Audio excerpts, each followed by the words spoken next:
మనం గుర్తుపెట్టుకోవాలి, ఈ విశాల ప్రపంచంలో అమ్మా భగవాన్ మిమ్మల్ని ఎంచుకున్నారు.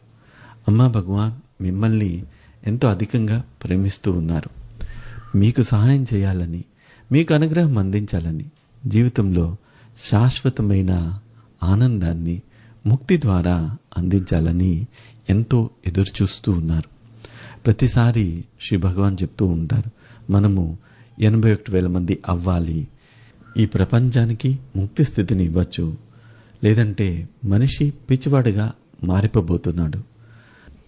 ఎంతో మందికి డిప్రెషను, యుద్ధాలు, మోసాలు, కుళ్ళు, కుతంత్రాలు ఇవన్నీ పెరిగిపోతూ ఉంటాయి. మనిషి ఒక అభద్రతకి గురి అవుతూ ఉంటారు. ఒకవైపు టెక్నాలజీ విపరీతంగా పెరిగిపోతుంది, మరొక వైపు మనుషుల్లో స్వార్థము విపరీతంగా పెరిగిపోతూ ఉంటుంది. ఈ సమయంలో మిమ్మల్ని కాపాడాలి అన్నా, మనసుకి ఒక స్వాంతన చేకూర్చాలన్నా, అది కేవలము మీకు అమ్మా భగవాన్తో ఉన్న బంధమే సహాయం చేస్తుంది.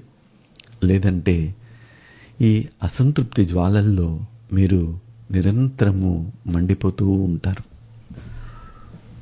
మనకి అమ్మా భగవాన్తో ఆ దృఢమైన బంధం కలుగుతూ ఉండాలి అంటే వారిని స్మరిస్తూ ఉండాలి, వారికి సేవ చేస్తూ ఉండాలి. ఎప్పుడైతే మనము వారి కార్యం నెరవేర్చడానికి ఒక అడుగు ముందుకు వేస్తూ ఉంటామో, అమ్మా భగవాన్ మన పని చేయడానికి వారు ఎంత దూరమైనా వెళ్తారు, ఎన్ని అడుగులైనా వారు మనకు వేస్తారు. సో ఈ హోం